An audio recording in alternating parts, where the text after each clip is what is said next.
नमस्कार दोस्तों, कैसे हैं आप लोग। मेरा नाम है अर्षित द्विवेदी। एक और वीडियो में आपका स्वागत है।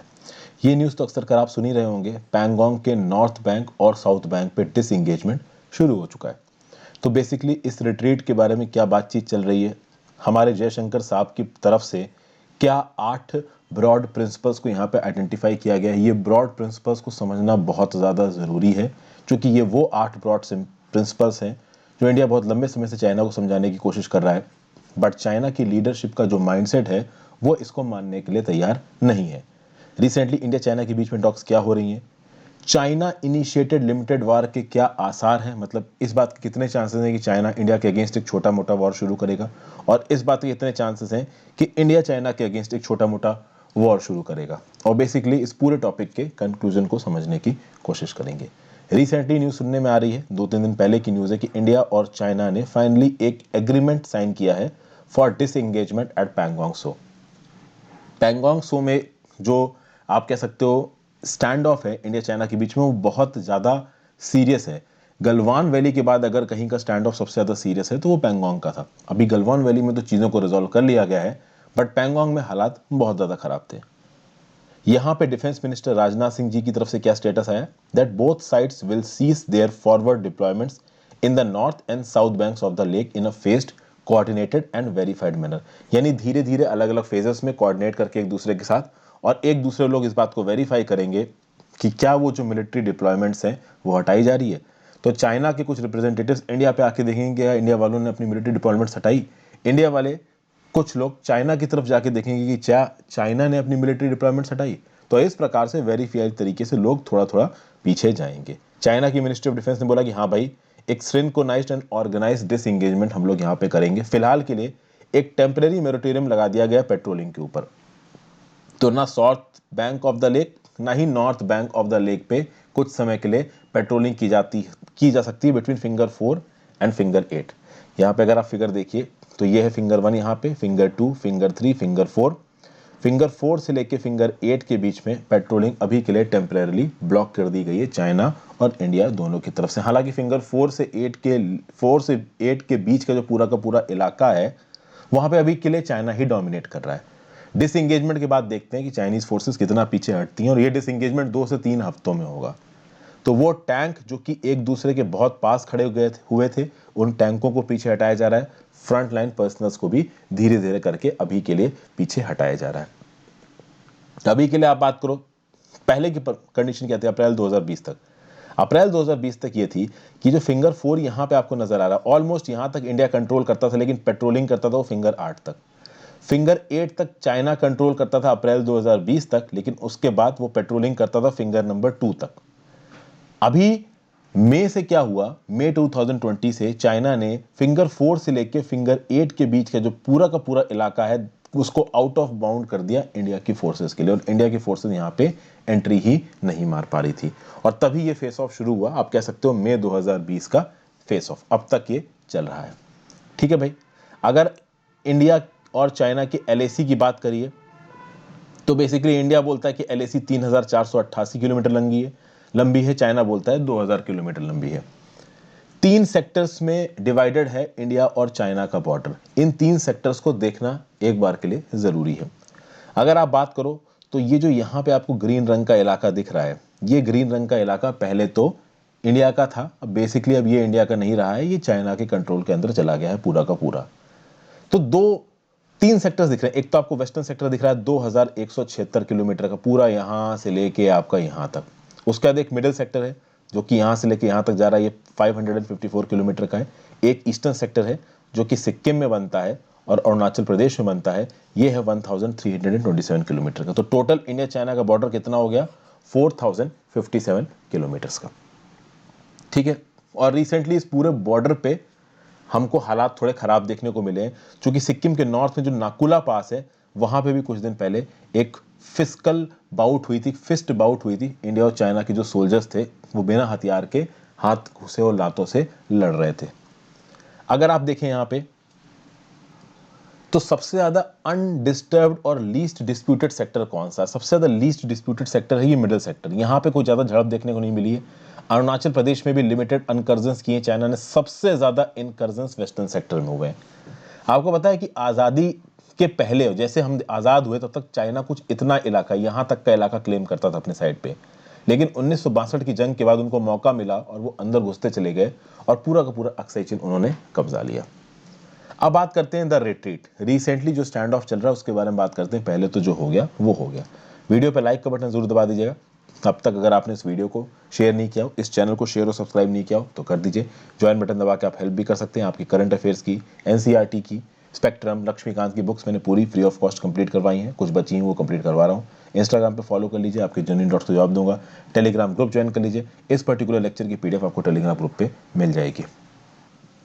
तो भाई north bank of the lake पे जो चाइना के ट्रूप्स हैं वो अपने बेस सिरजाप पे चले जाएंगे, ईस्ट ऑफ फिंगर 8। अगर आप नक्शा देखिए तो ईस्ट ऑफ फिंगर 8 यहाँ कहीं पे इनकी सरजाप पोस्ट है, यहाँ तक चले जाएंगे। और फिंगर 3 के पास जो हमारी पोस्ट है जिसको आप बोलते हो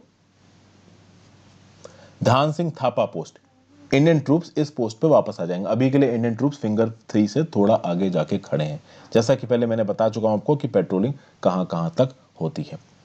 अब बेसिकली ये जो फिंगर 4 से लेके फिंगर 8 तक का इलाका है इसको एक बफर जोन बनाया जाएगा। पहले भी ये बफर जोन था, अभी नया क्या कर रहे हैं उसका तो नहीं कहा जा सकता। इंडिया को यहाँ पे ऐसा कहा जा रहा है कि थोड़ा सा नुकसान यहाँ पे हो सकता है। देखिए बात यह है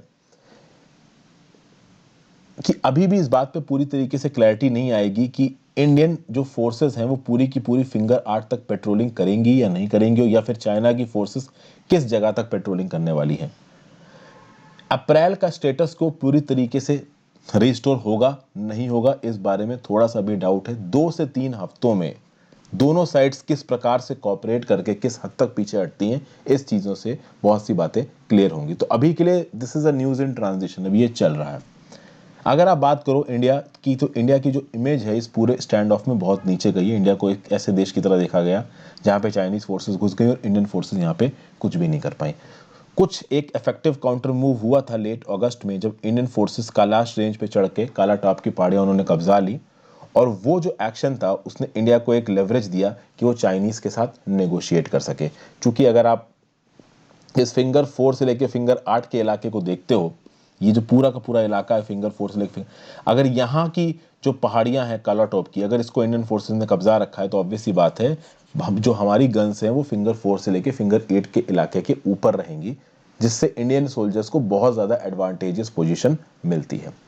अभी के लिए देखा जाए तो ये जो पैंगोंग सो के आसपास का इलाका है यहाँ तो टेंशन चल ही रही है। हॉट स्प्रिंग्स वाले इलाके में भी टेंशन चल रही है। गलवन वैली में भी टेंशन हुई थी। डॉलक गोड, बेग ओल्डी और डिप्सांग प्लेस के पास भी प्रॉब्लम्स चल रही हैं। लेकिन जो सबसे सीवियर प्रॉब्लम है वो सबसे सीवियर प्रॉब्लम है आपकी पैंगोंग सो पे, जिसको यहाँ पे सॉल्व करने की बात हो रही है। यहाँ पे देखिए जो ग्राउंड लेवल कमांडर्स हैं उनके साथ तो बातचीत चल रही थी, लेकिन एक ऑर्गेनाइजेशन यहाँ पे बहुत इंपॉर्टेंट है जो कि है चाइना का central military commission. Central military commission is basically a middle channel between Chinese communist party और चाइना की जो सरकार है जो जी जिनपिंग है, और मिलिट्री के बीच में जो ऑर्गेनाइजेशन आता है वो आता है Chinese military commission. Chinese military commission basically orders लेता है चाइना की सरकार से जो कि बीजिंग में बैठती है, और वो ऑर्डर्स ग्राउंड लेवल पे मिलिट्री इंप्लीमेंट करती है। अभी किस हद तक यहाँ पे चीजें सॉल्व होंगी इसके बारे में तो नहीं कहा जा सकता, लेकिन यहाँ पे हमारे एक्सटर्नल अफेयर्स मिनिस्टर जयशंकर साहब ने क्लियरली बोला 8 principle and 3 mutuals. 8 basic principles यहाँ पे पॉइंट आउट किए जयशंकर साहब ने, जिसको आपको समझना जरूरी है। इन 8 बेसिक प्रिंसिपल्स को आप किसी एग्जाम में कोट भी कर सकते हो, because this is India's official foreign policy. पहला प्रिंसिपल क्या है? पहला प्रिंसिपल यह है कि जो भी एग्रीमेंट और अंडरस्टैंडिंग्स हुई हैं इंडिया चाइना के बीच में उनको लेटर और स्पिरिट में मानना। दूसरा क्या है कि the LAC must be strictly observed and respected. Any attempt to unilaterally change the status quo is completely unacceptable. जो कि यहाँ पे चाइना ने किया है ये completely unacceptable है, ये बोल रहे हैं जयशंकर साहब। तो आगे आने वाले समय में जो भी लाइन ऑफ एक्चुअल कंट्रोल है उसको आपको इज्जत देनी पड़ेगी।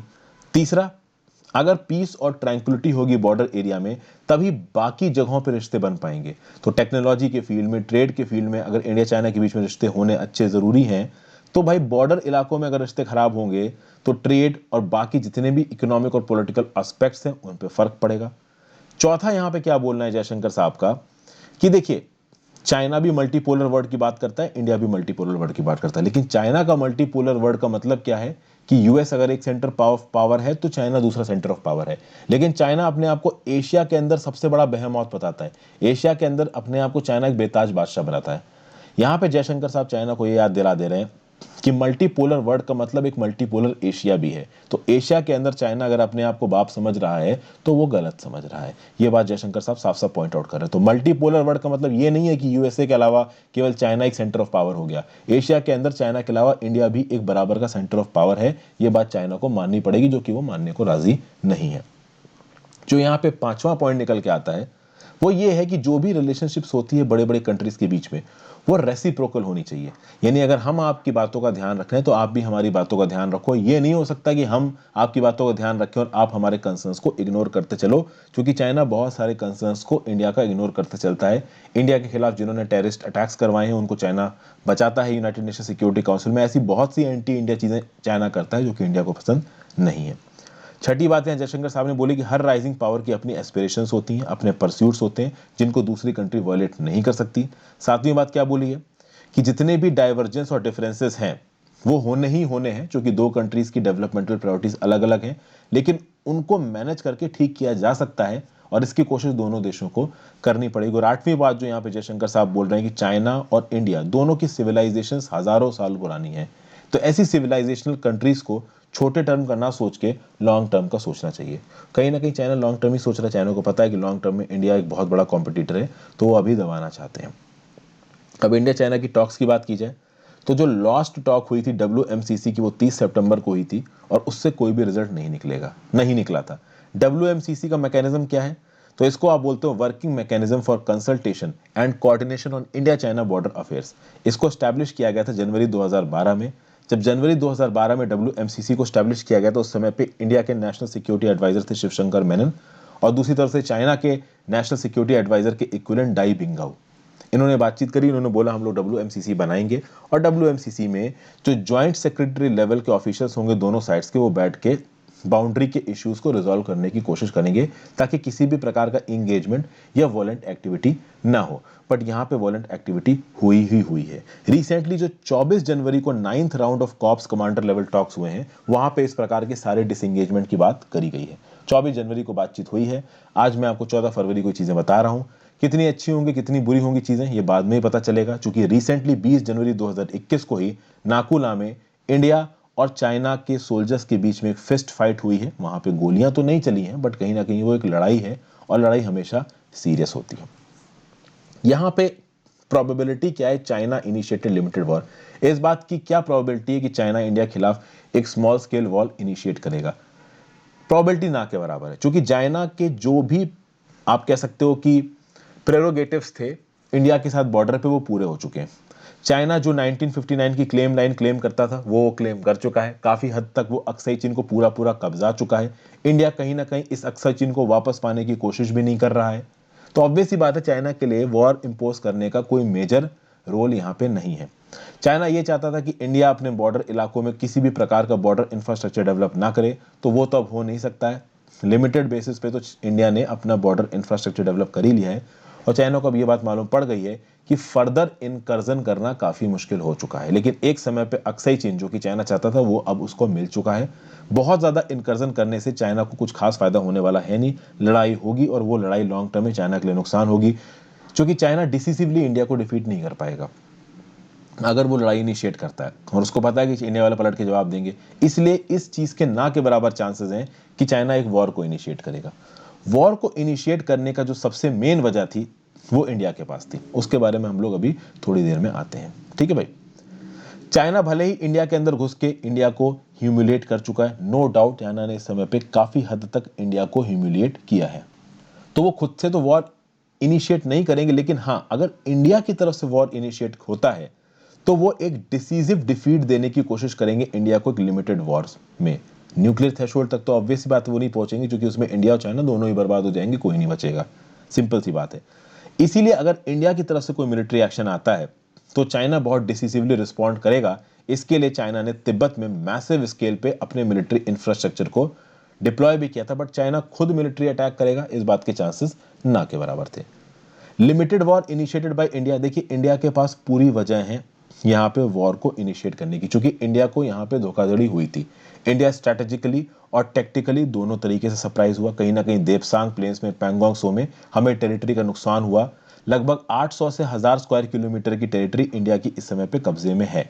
1962 से पहले ही चाइना इंडिया की लगभग 38,000 स्क्वायर किलोमीटर की टेरिटरी कब्जा चुका है अक्साई चीन में, और 800 से 1000 स्क्वायर किलोमीटर की टेरिटरी और कब्जाने के मूड में था। तो इंडिया का यहाँ पे पॉलिटिकल एम क्या है? अप्रैल 2020 चाइना वाले घुस के बैठे थे, तो भाई इंडिया के पास सारी वजह थी कि एक लिमिटेड वॉर इंडिया शुरू कर सकता था। लेकिन इंडिया को ये बात पता है कि अगर वॉर शुरू करते हैं तो हम लोग डिसिसिवली चाइना को डिफीट नहीं कर पाएंगे, और अगर यहाँ पे इंडिया चाइना से हार जाता है तो it will be a big setback. तो इंडिया के लिए यहाँ पे सबसे बेस्ट ऑप्शन क्या था? प्रोलॉन्ग्ड स्टैंड ऑफ, और यही यहाँ पे इंडिया ने किया है। इंडिया की भारत सरकार को बहुत ज़्यादा प्रेशर डाला गया, उसको बहुत ज़्यादा ह्यूमिलिएट किया गया पूरी दुनिया में। कहीं ना कहीं हमारे देश के लोग ही भारत सरकार को गरिया रहे थे। लेकिन यहाँ पे बेस्ट मिलिट्री ऑप्शन था एक प्रोलॉन्ग्ड स्टैंड ऑफ, क्योंकि जब एक प्रोलॉन्ग्ड स्टैंड ऑफ होगा तो इकोनॉमिक रिश्ते तबाह होते जाएंगे। कहीं ना कहीं इंडियन मार्केट से तो चाइनीज कंपनी फायदा उठा सकती थी, वो फायदा नहीं उठा पाएंगी, तो वो कंपनीज भी चाइना की सरकार के ऊपर प्रेशर डालेंगी। बहुत लंबा स्टैंड ऑफ चलेगा, तो उस लंबे स्टैंड ऑफ में ऐसा तो है नहीं कि चाइना जीत जाएगा, तो चाइना की जो इंटरनेशनल स्टैंडिंग होगी वो भी नीचे गिरेगी, और किसी भी तरीके से चाइना विक्ट्री को डिक्लेयर नहीं कर पाएगा। तो हो सकता है कि यहाँ पे चाइना का मोडस ऑपरेंडी हो कि हम थोड़ा घुसेंगे, इंडिया वाले अटैक करेंगे, हम उनको डिसिसिवली हरा देंगे। बट इंडिया वालों ने अटैक नहीं किया, एक प्रोलॉन्ग्ड ये स्टैंड ऑफ मेंटेन किया, और ये स्टैंड ऑफ बहुत लंबा नहीं चल सकता है। हालांकि ये बात जरूर है कि सालों तक चल सकता है, बट कहीं ना कहीं इससे चाइना को कोई खास फायदा होगा नहीं। इनफैक्ट इकोनॉमिकली नुकसान ही होगा, चूंकि बहुत बड़ा इंडियन मार्केट धीरे धीरे करके इनके हाथ से निकल जाएगा। अब भले ही इस प्रकार की न्यूज आ रही हैं कि चाइना के प्रोजेक्ट्स खुले आम इंडिया में बिक रहे हैं, बट कहीं ना कहीं जो चाइना की इमेज है वो खराब है, और ऐसे बहुत से लोग हैं इंडिया में जो चाइनीज प्रोडक्ट्स को बॉयकॉट कर रहे हैं। तो ओवरऑल शायद लॉन्ग टर्म में पॉलिटिकली और ट्रेड के पर्सपेक्टिव से, बिजनेस के पर्सपेक्टिव से ये स्टैंड ऑफ चाइना को फीजिबल नहीं लग रहा है, इसीलिए ये डिसएंगेजमेंट हो रहा हो। लेकिन इस बात में कोई डाउट नहीं है कि आगे आने वाले समय में इस प्रकार का स्टैंड ऑफ फिर से चाइना शुरू कर सकता है, कोई बड़ी बात नहीं है। एक और बात यहाँ पे बोली गई है कि जैसे ही पैंगोंग त्सो का डिसएंगेजमेंट पूरा हो जाएगा, उसके 48 घंटे के अंदर पेट्रोलिंग पॉइंट 15 और 17 जो कि गोगरा हॉट स्प्रिंग एरियाज में है, वहां पे भी डिसएंगेजमेंट शुरू कर दिया जाएगा। देपसांग प्लेन्स की प्रॉब्लम अभी के स्टैंड ऑफ से पहले ही शुरू हो गई है। देपसांग प्लेन्स में जो इंडियन मिलिट्री फोर्सेस थी, उनके पेट्रोलिंग पैटर्न्स को पहले ही चाइनीज ने ब्लॉक कर दिया था। तो उसका क्या होगा क्या नहीं होगा वो तो बाद में देखा जाएगा, पहले जो ये डिसएंगेजमेंट हो रहा है यही पूरा हो जाए, वही बड़ी बात है। तो ये था पूरा का पूरा एनालिसिस दोस्तों। आई होप आपको पसंद आया होगा। अपनी व्यू पॉइंट नीचे कमेंट बॉक्स में जरूर दीजिएगा, और वीडियो को लाइक कर दीजिएगा। Good bye.